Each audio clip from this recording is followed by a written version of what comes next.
Hi viewers, welcome to metro style. வீடியோக்குள்ள போகிறதுக்கு முன்னாடி மெட்ரா ஸ்டைலை சப்ஸ்கிரைப் பண்ணாதவங்க சப்ஸ்கிரைப் பண்ணிட்டு கொஞ்சம் சப்போர்ட் பண்ணுங்க. வாங்க வீடியோக்குள்ள போகலாமா? கார்த்தி ரேவதி சீரியல்ல சுவாரஸ்யமா என்ன நடந்துருக்குன்னு பார்க்கலாமா? அதிகாரிங்க கார்த்திக்கு கால் பண்ணி சொல்லிட்டு இருக்காங்க, இந்த ரெட் மூலமா பாதிக்கப்பட்ட பொண்ணு ஹாஸ்பிட்டல்ல தான் இருக்காங்க. இந்த முக்கியமான விஷயத்த உங்ககிட்ட சொல்றதுக்காக தான் கால் பண்ணேன், நீங்களும் அந்த இடத்துக்கு வந்துருங்க அப்படின்னு சொல்லிடுறாங்க அதிகாரிங்க. உடனே கார்த்தியும் சரி சொல்லிட்டு அதிகாரியும் கார்த்தியும் அந்த ஹாஸ்பிட்டல்ல போயிட்டு அந்த பொண்ணை பார்த்துட்டு இருக்காங்க. அப்ப அந்த பொண்ணு கொஞ்சம் கூட கான்சியஸே இல்லாம இருந்துட்டு இருக்காங்க. அவங்க அம்மா ஒன்று அழுதுட்டு இருக்காங்க. இந்த ரெட் பண்ண காரியத்தை பார்த்தீங்களா? அவன் இருக்கானே, இல்ல மருது இருக்கானே, கார்த்திகேல பலத்த அடி வாங்க போறாரு அவரு. அந்த நாள் ரொம்ப தூரம் இல்ல கிட்ட வந்துருச்சு மருது, உங்களுக்கு இருக்கு. எல்லாரும் கேட்டு இருக்காங்க நர்ஸ் கிட்ட, என்னாச்சு நர்ஸ் அப்படின்னு சொல்லி கேட்டு இருக்கும் போது அவங்களுக்கு கொஞ்சம் கூட கான்சியஸே இல்ல. அவங்களுக்கு இந்த மாதிரி அடிப்பட்டனாலதான் இந்த மாதிரி நிலைமை இருக்கு. அது மட்டும் இல்லாம அப்பப்போ கான்சியஸ் வருது, அப்பப்போ போயிடுது அப்படின்னு சொல்லிட்டு இருக்காங்க நர்ஸ். அப்ப அவங்க அம்மா ரொம்ப அழுது, இதுக்கெல்லாம் காரணம் அவன் தான் அப்படின்னு சொல்லிட்டு மருத பத்தி தான் சொல்லிட்டு இருக்காங்க. அப்ப என்னாச்சு அப்படின்னு சொல்லி கேட்டு இருக்கும் போது அந்த ஆளை பத்தின டீடைல்ஸ் எல்லாத்தையுமே ஒண்ணு விடாம சொல்லிட்டு இருக்காங்க. அது மட்டும் இல்லாம அவ எல்லா விஷயத்தையுமே ரெக்கார்ட் பண்ணி வச்சிருக்கா, அவன் முகத்தையும் நேர்ல பாத்திருக்கா அப்படின்னு சொல்லிட்டு இருக்காங்க அவங்க அம்மா. ஆனா என் பொண்ணுக்கு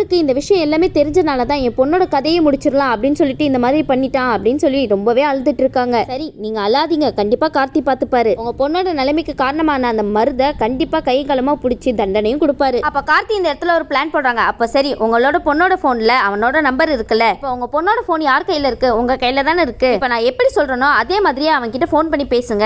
அவங்களும் சரி சார் நீங்க சொல்ற மாதிரியே நான் பண்றேன் அப்படின்னு சொல்லிட்டு கார்த்தி ஒரு பிளானை போட்டு அவங்க கையில கொடுக்குறாரு. அதிகாரிங்க சொல்றாங்க, சரி இவர் சொல்றது கரெக்ட் தான், நீங்க அந்த மாதிரியே பண்ணிடுங்க அப்படின்னு சொல்லிட்டு இருக்காரு. உடனே அவங்க மருதுக்கு கால் பண்றாங்க. மருது நினைக்கிறாங்க, எதுக்கு இந்த போன்ல இருந்து எனக்கு கால் வருது, அதான் அவளை அடிச்சு தூக்கிட்டேன்ல, இன்னும் அவ கான்சியஸ்ல இல்லாம தான் இருக்கா, சரி என்னன்னு பார்க்கலாம் அப்படின்னு சொல்லிட்டு மருது அவங்க காலை அட்டென்ட் பண்றாங்க. மருது இந்த கால் தான் உங்க வாழ்க்கையை திருப்பி போட போகுது, கார்த்தி போட்ட பிளான் அப்படி. ஆமா இப்ப எதுக்கு எனக்கு கால் பண்ண அப்படின்னு சொல்லி கேட்டு இருக்கும் போது, இங்க பாருங்க தம்பி, நான் அந்த பொண்ணோட அம்மா பேசுறேன். என்னோட பொண்ணு கான்சியஸே இல்லாம இருக்கா, அவ ட்ரீட்மெண்ட்டுக்கு என் கையில கொஞ்சம் கூட காசு இல்ல, அவகிட்ட இருக்கிற எல்லா ஆதாரத்தையும் நான் உங்ககிட்ட கொடுத்துறேன், ஆனா அதுக்கு பதிலா என்னோட பொண்ணோட ட்ரீட்மெண்ட்டுக்கு பணம் தர முடியுமா அப்படின்னு சொல்லி கேட்டுட்டு இருக்காங்க. மருது கொஞ்ச நேரம் யோசிச்சுட்டு சரி அப்படின்னு சொல்லிட்டாரு. சரின்னு சொல்லிட்டு அந்த இடத்துல முகமூடி போட்டுட்டு ஒருத்தர் குடோனுக்கு வந்துடுறாரு. அப்ப அதிகாரிங்க வந்து அந்த அம்மா கிட்ட சொல்லிட்டு இருக்காங்க, இங்க பாருங்க நாங்க உங்களை கண்காணிச்சுட்டே இருப்போம், நீங்க இங்கே இருங்க, அவர் வந்து பேசின உடனே அவரை பிடிச்சிருங்க, நாங்க ஓடி வந்துடும், பயப்படாதீங்க, நாங்க உங்க கூட தான் இருக்கோம் அப்படின்னு சொல்லிட்டு அதிகாரிங்க நம்பிக்கை சொல்லிட்டு இருக்காரு. நம்ம கார்த்தியும் ஆமாமா நீங்க பயப்படாதீங்க, நாங்க 2 பேரும் அங்கதான் இருப்போம் அப்படின்னு சொல்லிட்டு அவர் ஒரு பக்கம் நம்பிக்கை கொடுக்கறாரு. ஆமாமா பயப்படாதீங்க, அதான் 2 பேரும் இருக்காங்களா, கண்டிப்பா பாத்துப்பாங்க, ஆனா நீங்க இப்ப பண்ண போற விஷயம் அவங்களுக்காக மட்டும் இல்ல, உங்களோட பொண்ணோட நிலைமைக்கு காரணமே அவன் தான், அதை ஞாபகத்துல வச்சுட்டு நீங்க கரெக்டா பண்ணிடுங்க. நம்ம கார்த்தி வெளியவே வெயிட் பண்ணிட்டு இருக்காரு கார்ல, அதிகாரி மட்டும் உள்ள இருந்து ஒளிஞ்சிட்டு இருக்காரு மருத பிடிக்கிறதுக்காக. தயவு செய்து 2 பேருமே இந்த தடவை கோட்டை விட்டுறாதீங்க, ஏற்கனவே ஒரு தடவை தப்பிச்சு போயிட்டான், இந்த தடவை கண்டிப்பா அவன் மாட்டியே ஆகணும். அப்போன்னு பார்த்து மங்கி மாஸ்க் போட்டுட்டு அந்த இடத்துக்கு மருது வராரு. ஏன் மருது, நீங்க மங்கி மாஸ்க் இல்லாமயே மங்கி மருதா இருப்பீங்க, அப்ப எதுக்கு அந்த தேவையில்லாம மங்கி மாஸ்க் வேற கழட்டி போட்டுருங்க. அப்ப நம்ம மங்கி மேன் கேட்கிறாரு அந்த அம்மாவை பார்த்துட்டு, நீங்க முதல்ல ஆதாரத்தை கொடுங்க, அதுக்கப்புறம் நான் பணத்தை கொடுக்குறேன் அப்படின்னு சொல்லிட்டு கேட்டுட்டு இருக்கும் போது அந்த அம்மா கேட்கறாங்க, இல்ல ஃபர்ஸ்ட் நீங்க எனக்கு பணத்தை கொடுங்க, அதுக்கப்புறம் தான் நான் ஆதாரத்தை கொடுப்பேன் அப்படின்னு சொல்லி கேட்டுட்டு இருக்காங்க. ஆமா கரெக்டா, அப்பதானே அவனை பிடிக்க முடியும், அவன் படக்கு ஃபர்ஸ்ட் ஆதாரத்தை வாங்கிட்டு ஓடி போயிட்டானா என்ன பண்றது, பண்ணக்கூடிய ஆளுதான் அவன். மருது மறுபடியும் அந்த இடத்துல சொல்றாரு, நீ ஃபர்ஸ்ட் அந்த போனை கொடு, அதுக்கப்புறம் தான் உனக்கு வர வேண்டிய பணம் வந்து சேரும் அப்படின்னு சொல்லிட்டு இருக்காரு. அந்த அம்மாக்கு உள்ளுக்குள்ள அவ்வளவு பயம், போனை கொடுக்குறாங்க ஆனா அவங்க கையை அவ்வளவு நடக்கத்தோட அந்த பயத்தோட இருக்காங்க. உடனே அவங்க காய்ச்சி புச்சுன்னு கத்த ஆரம்பிச்சுறாங்க, சார் அவன் இங்கதான் சார் இருக்கான், சீக்கிரம் வாங்க சார், அவனை பிடிங்க சார் அப்படின்னு சொல்லிட்டு, இனி இவனால எந்த பொண்ணுக்குமே இந்த நிலைமை வரக்கூடாது சார் அப்படின்னு சொல்லிட்டு கத்திட்டு இருக்காங்க. சீக்கிரம் போய் பிடிங்க சார், தப்பிச்சு ஓடிட போறான். உடனே மருது வந்து எல்லாரையும் கூட்டிட்டு வந்திருக்க, உன்னை நான் என்ன பண்ற பாரு அப்படின்னு சொல்லிட்டு தள்ளி விட்டுட்டு ஓடுறாரு. அப்ப அந்த அதிகாரியும் பிடிக்கிறதுக்காக பின்னாடியே ஓடுறாரு. ஆனா இதை கேட்டுட்டு நம்ம கார்த்தி மாசா கார்ல இருந்து கீழே இறங்கிட்டு மருத பிடிக்கிறதுக்காக அவன் பின்னாடியே துரத்திட்டு ஓடுறாரு. கார்த்தி தயவு செய்து அவனை விட்டுறாதீங்க, இந்த தடவையாவது பிடிச்சி அவனுக்கு தக்க பதிலடி கொடுங்க, ஃபர்ஸ்ட் அவன் மூஞ்சில இருக்கிற மங்கி மாஸ்க கழட்டுங்க. மருது குடோனுக்குள்ள அங்கேயும் இங்கேயும் ஓடிட்டு இருக்காரு. கார்த்தி வந்து ரொம்ப பக்கத்துல தான் இருக்காரு, வேக வேகமா பிடிக்க ஓடிட்டு இருக்காரு. மருது ஒரு பக்கம் அச்சுச்சோ இவன் வேற நம்மள விரட்டுறானே, பிடிச்சிருவானோ அப்படின்னு சொல்லிட்டு பயத்திலே ஓடிட்டு இருக்காரு. அவ்வளவு பயம் இருக்குல்ல, அப்ப இதுக்கு இந்த மாதிரிலாம் பண்ணணும். அப்ப நம்ம கார்த்தி வேகமா போய் அவனை பிடிச்சிடுறாங்க. அப்பாடியோ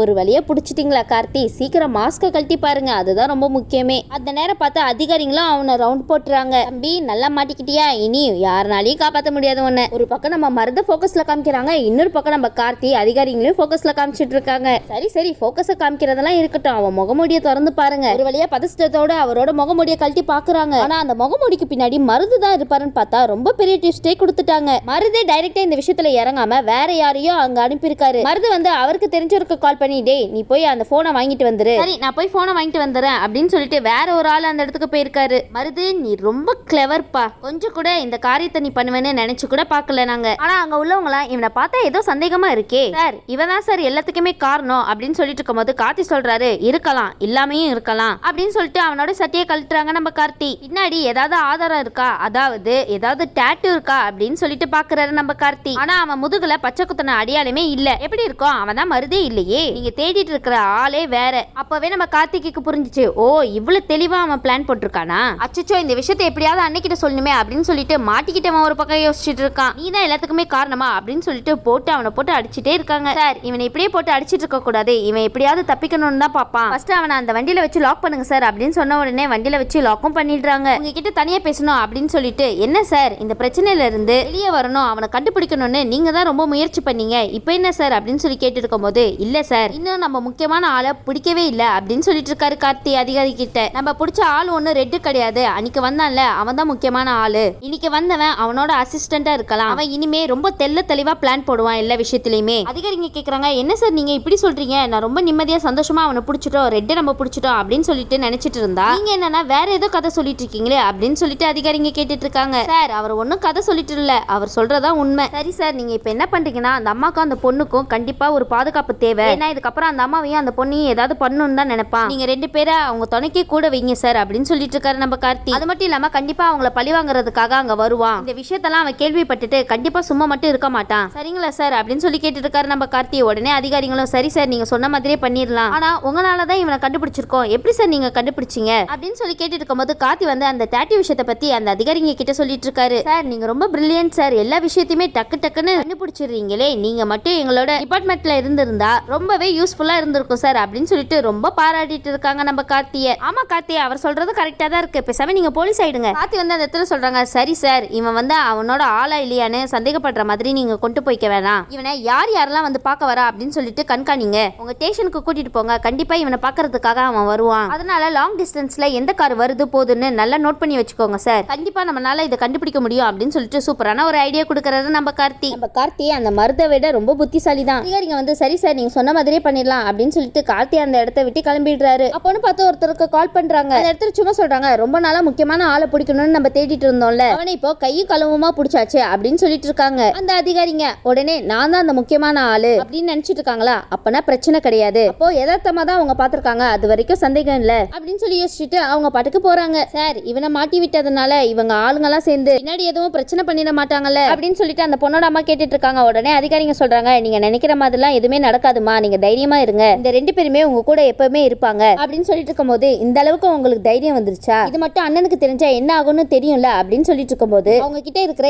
எல்லா டீடைல்ஸுமே வந்து எல்லாத்தையுமே அந்த அதிகாரிங்க வாங்கி வச்சுக்கிறாங்க. இதை வச்சு வேற யாருக்காவது சம்பந்தம் இருக்கா பார்க்கலாம் அப்படின்னு சொல்லிட்டு அந்த போனை வந்து வாங்குறாங்க. ஒரு பக்கம் கேஷுவலா மருது நினைக்கிறாரு, என்னது இது இவ்வளவு நேரம் ஆயும் எந்த விஷயமும் நம்மளுக்கு காதுக்கு வரலையே, மருது நீங்க அனுப்பின ஆள் தான் மாட்டிக்கிட்டார்ல, அப்ப எப்படி அவர்கிட்ட இருந்து எந்த விஷயம் உங்க காதுல வரும், உடனே ஒரு தகவல் வந்து மருது காதுல வந்து விழுது, ஆள் ஒருத்த மாட்டிக்கிட்டான் அப்படின்னு சொன்ன உடனே மருதுக்கு ஷாக்கிங், என்ன மாட்டிக்கிட்டானா, எப்படி இது நடக்கிறதுக்கு சாத்தியமே இல்லையே அப்படின்னு சொல்லி யோசிச்சுட்டு இருக்காரு மருது. அவங்க இப்படி எல்லாம் பண்ணுவாங்கன்னு நான் கொஞ்சம் கூட எதிர்பார்க்கவே இல்லை, ஆனா இதுக்கு பின்னாடி அந்த அம்மாக்கு தைரியம் கொடுத்தது யாரு, அவனோட போட்டோ எடுத்து எனக்கு அனுப்பிவே அப்படின்னு சொல்லிட்டு ஒரு கட்டளை இடுறாரு. ஆமா பெரிய ராஜா இவரு, கட்டளை எல்லாம் இடுறாரு, பண்றதெல்லாம் ரொம்ப மோசமான காரியம், ஆனா திமிரு மட்டும் ஜாஸ்தி, சரின்னு சொல்லிட்டு அவங்கள போட்டோ எடுத்து அனுப்புறாங்க மருதுக்கு. அதை பார்த்துட்டு ஷாக்கிங்ல மருது சொல்றாரு, இவன் வீட்டு விஷயத்திலயும் குடைச்சல் கொடுக்கறான், தொழில் விஷயத்திலயும் குடைச்சல் கொடுக்கறான், இவனை என்னத்தான் பண்றது, எல்லா விஷயத்திலயும் மூக்க நுழைச்சிட்டு இருக்கானே, இவனை என்ன பண்ணலாம் அப்படின்னு சொல்லிட்டு ரொம்ப மும்முரமா யோசிச்சுட்டு இருக்காரு நம்ம மருது. மருது நீங்க என்னதான் யோசிச்சாலும் அவரை அசைச்சு கூட பார்க்க முடியாது, சரி இந்த விஷயத்த கொஞ்ச நாள் ஆற போடுவோம் அப்படின்னு சொல்லி நினைச்சிட்டு இருக்காரு மருது. இப்ப நினைச்சீங்க பாத்தீங்களா, இது கரெக்டான முடிவு, நல்ல வேளை நம்ம போகல அந்த இடத்துக்கு, நம்ம மட்டும் போயிருந்தா கையும் கழுவுமா மாட்டிருப்போம் அவங்க கிட்ட,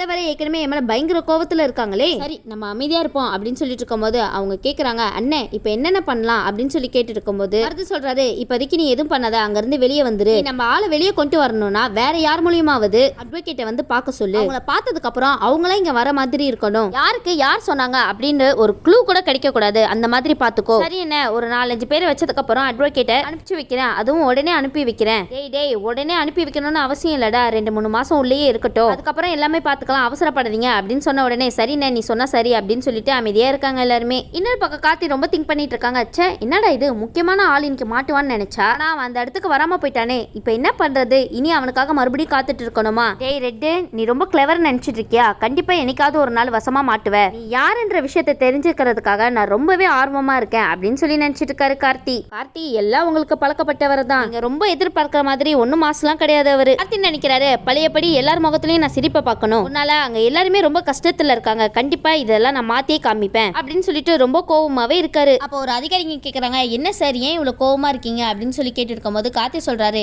இல்ல நம்ம தேடி போன ஆள் மட்டும் இன்னைக்கு கிடைச்சிருந்தானா ஒரு வேலை முடிஞ்சிருக்கும். ஆனா இப்ப அவன் இந்த இடத்துக்கு வராதனால எல்லாமே கஷ்டமா இருக்கு. ஆனா அவன் இன்னும் கொஞ்ச நாளைக்கு எதுவும் பண்ணாம அமைதியா தான் இருப்பான். சார் நீங்க சொன்னீங்களே சார் இவனை கூட்டிட்டு போக வருவான்ட்டு அப்படின்னு சொல்லிட்டு இருக்கும்போது, இல்ல கண்டிப்பா 2-3 மாசத்துக்கு இங்க வரவே மாட்டான். அடுத்த நாள் காலையில அங்க யாராவது வந்துட்டு போனாங்களா அப்படின்னு சொல்லி கேட்டுட்டு இருக்கும்போது அதிகாரிங்க சொல்றாங்க, இல்ல சார் யாருமே வரல, நம்ம எதிர்பார்த்த மாதிரி இங்க யாருமே வரல சார், எதுக்கோ நீங்க கேர்ஃபுல்லாவே இருங்க, கண்டிப்பா அவன் வந்து நபரை வந்து பாத்திருப்பாங்க, இவங்க கிட்ட கேட்கிற விதத்துல கேட்டாதான் உண்டு அப்படின்னு சொல்லிட்டு கார்த்தி வந்து மாசா வந்து அந்த ரூமுக்குள்ள போறாங்க. சார் ஏதாவது சொன்னாங்களா அப்படின்னு சொல்லி கேட்டு இருக்கும்போது, பாருங்க உங்களுக்கு இதெல்லாம் தேவையில்லாத வேலை அப்படின்னு சொல்லிட்டு மருதோட அசிஸ்டன்ட் பேசிட்டு இருக்காங்க. எப்பா அமைதியா இருப்பா, கார்த்தி வெளுத்து வாங்கினாருன்னா தாங்க மாட்டேன் நீனு. கார்த்தி சொல்றாரு, எதுல தேவையில்லாத வேலை, நீங்க இஷ்டத்துக்கு எதோ பண்ணுவீங்க, அதெல்லாம் பார்த்துட்டு நாங்க அமைதியா கை கட்டிட்டே நிக்கணுமா, உனக்கும் அவனுக்கு என்ன சம்பந்தம், டேய் என்னடா சம்பந்தம் எல்லாம் சொல்லிட்டு இருக்க, உன்னாலதான் என்னோட மனைவி இப்ப கஷ்டத்துல இருக்காங்க அப்படின்னு சொல்லிட்டு அவனை போட்டு வெளுத்து வாங்கிட்டு இருக்காங்க நம்ம கார்த்தியும் அதிகாரியும். சரி நம்ம வெயிட் பண்ணி பார்க்கலாம் மருதோட அசிஸ்டன்ட் வாயை திறந்து ஏதாவது சொல்றாரா இல்லையான்னு. இந்த வீடியோ உங்களுக்கு பிடிச்சிருந்துச்சுன்னா மறக்காம மெட்ராஸ் ஸ்டைல லைக் பண்ணுங்க, ஷேர் பண்ணுங்க, சப்ஸ்கிரைப் பண்ணிடுங்க. தேங்க்யூ.